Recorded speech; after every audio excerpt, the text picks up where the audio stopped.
Hello everybody, welcome back to my channel. In today's video, I'm going to share with you a very important concept. Children not listening to me is the most common frustration I keep hearing from so many parents out there. If you want to get a handle on your child's unresponsiveness, you should first understand why the child is not willing to listen to you. As soon as you feel that your kids are not listening to you, you have to react upon and understand and sort out why they are not listening to you, because you should not leave it there. They are not listening, it's okay, because later these may lead to bigger behavioral changes, like they may throw tantrums to you, or they may backtalk to you, or they may even sometimes disobey you. First, the question is why kids don't listen. Kids always don't listen to us, and we generally keep on repeating them and reminding them on different things we want them to do. Why does this happen? The answer is here. Children of all ages, right from toddlers to the teenagers, everybody wanted to exert their power. For example, we are exerting our power on our kids by asking them to do this and that, but they don't have anybody to exert power upon and get things done. When we are not giving our kids to exert power on choosing their favorite dress, or choosing their favorite game to play, or choosing them their favorite thing to do at that right moment, rather we are always telling them to do this, that and all, they tend to exert this power in the negative way. That is, they just can deny you by not listening to you. Because children have control only on two things, that is their body and their language. So, when you ask them to do something, they can only deny you by yelling at you, or by hitting you, or throwing some tantrums, throwing their toys here and there. They only can do this much. Since we are not allowing them to exert their power in a positive way by making them choose their own stuff or making them do whatever they wanted to do, they have chosen this negative exertion of power by not willing to do whatever you want them to do. This behavior is simply a way where children is expressing to parents that they wanted to do something on their own, and they don't want to do what you are asking them to do all the time. So you should understand this. Again, I'm not suggesting you to let them do whatever they want, or I'm not suggesting you to leave them and allow them to do everything and anything. No. Rather, you can give your child the power within your boundaries. By doing this, your child will cooperate with you, and they'll also listen to you whenever you want them to listen to you. My child is not listening to me is really an endless question. What exactly you are referring to when you say that my child is not listening to me? Is she tired, or is she hungry? Their homework that is bothering them, or is it their sibling frustration, or their bedtime, or what is that which she is not liking, because of which she is not doing something which you are asking her to do again and again? So you should understand and be precise on what they are not willing to do. Then you can make an action plan specifically to address those issues. We cannot put everything under the big umbrella of they are not listening. Rather, we should understand what they are not listening and come out with a beautiful answer for why they are not listening. So here are few classic tips I'll give you today, which will help you in making your kids listen to you. The first tip is get on their level, or when you want your child to listen to you something. You shouldn't simply shout from the kitchen asking them to do something, or you shouldn't shout from the laundry asking them to do something. Rather, if it is really important, if you really want your kid to do something, you have to sit down to their level, make an eye contact with the child, take a minute out to specially communicate with them. Then the child will understand this is something important that my mom is specially telling to me, and I should listen. That is the sense they get. When you say randomly do this, they are in a confusion whether you are asking it seriously or not. So you have to prioritize that by getting down to the level, making the eye contact, ensure that they are hearing to whatever you are saying, and then they will understand that they should do it because you have taken so much of time out to make them understand what you wanted. And the second important thing is do away with don'ts. Generally, we keep asking our kids, don't touch your brother, don't run in the hall, don't play with your food, don't watch my video. How did you feel? For a minute, you are like, what?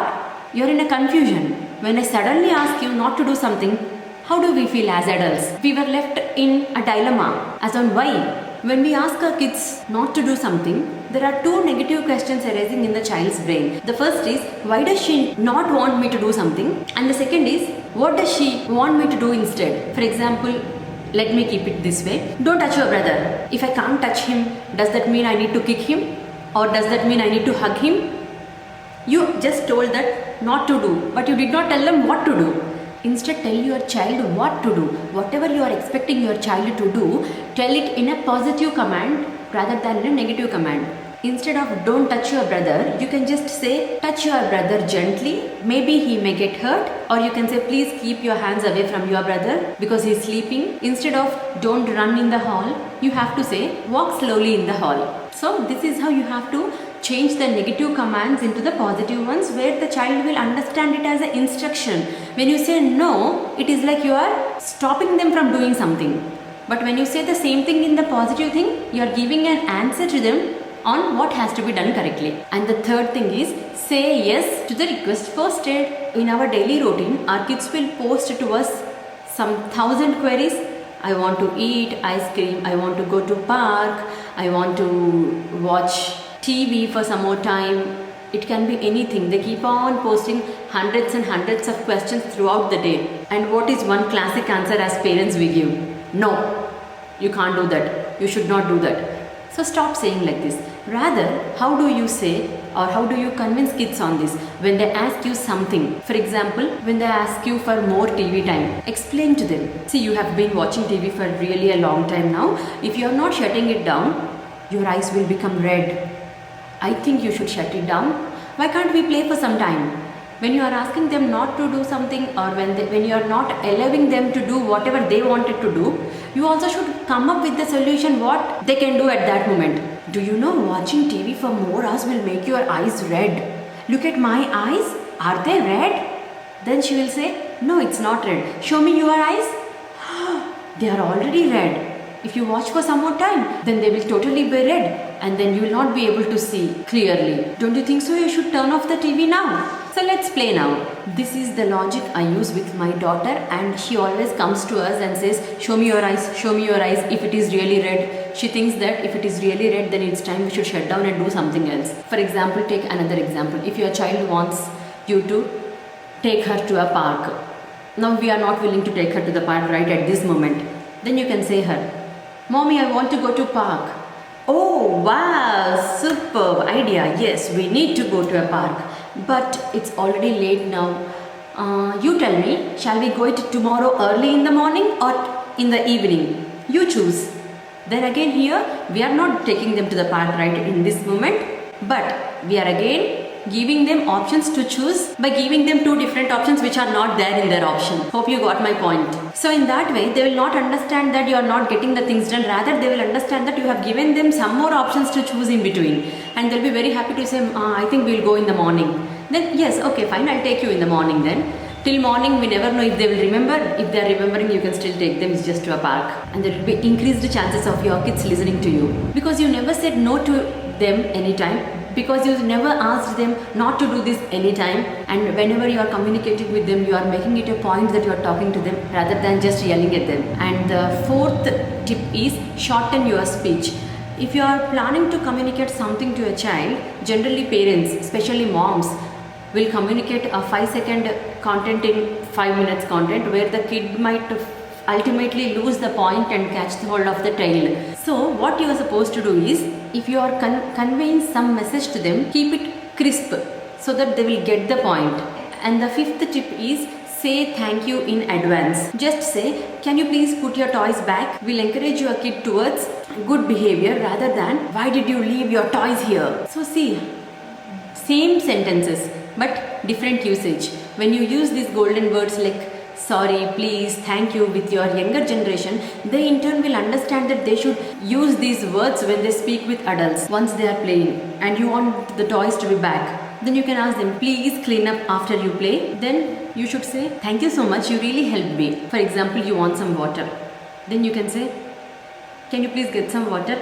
thank you so much for helping me. So as soon as they do it, they may not even do it, but you have to post a thank you to them because they feel that they have already received this appreciation and now it's their turn to do the task at any cost. So when you post an appreciation to the child well before they start doing the task, they feel it even more encouraging that they should do it because they have already accepted the thank you from you. See, as adults also, a small positive comment will enlighten our face like anything, and it is 10 times more in the case of kids. If you look at them seriously, they will definitely not like it 10 times more than adults.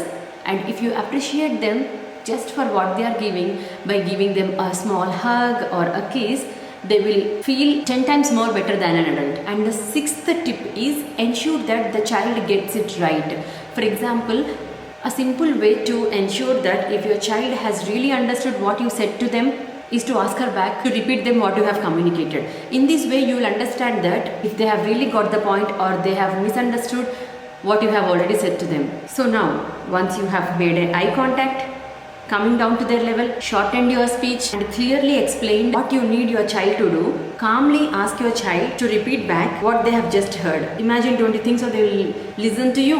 And the last tip is make an observation. For example, if you want your child to do something, okay, then how can you get it done from your kids? Say it is as simple as placing back their books or bag or a towel.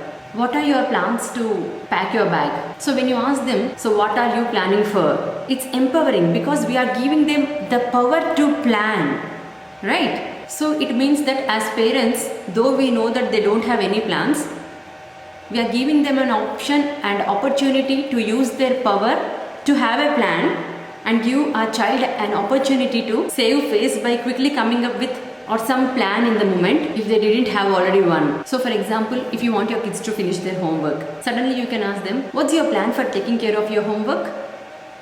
Then they might definitely have had not a plan, but since you have asked them, they feel that they should positively answer you, and thus they say, I'm planning to get it done after I finish my lunch, or I'm planning to get it done after I play for some time. So here you are getting a yes answer from them. When you ask them what are you planning to do for this thing, then they will come with a constructive, positive response. They will not listen to you, but they would want to do what they feel like doing. So as parents, this is how we should put it in place so that the kids will feel that we are always allowing them to decide upon their own stuff, and we are also getting our things done easily without shouting much or yelling at kids much, very happily and very easily. So what should you do next? Yes, you should like the video, you should share it with your friends and family members. You also should subscribe to my channel so that you will not miss any important content or concept like this. Finally, implement this for 1 week and do let me know in the comment section below if there is any behavioral change in your child. Last but not the least, a very big thank you to one and all for supporting me, and finally thank you so much because we could make a family of 50,000 subscribers today. Take care, bye.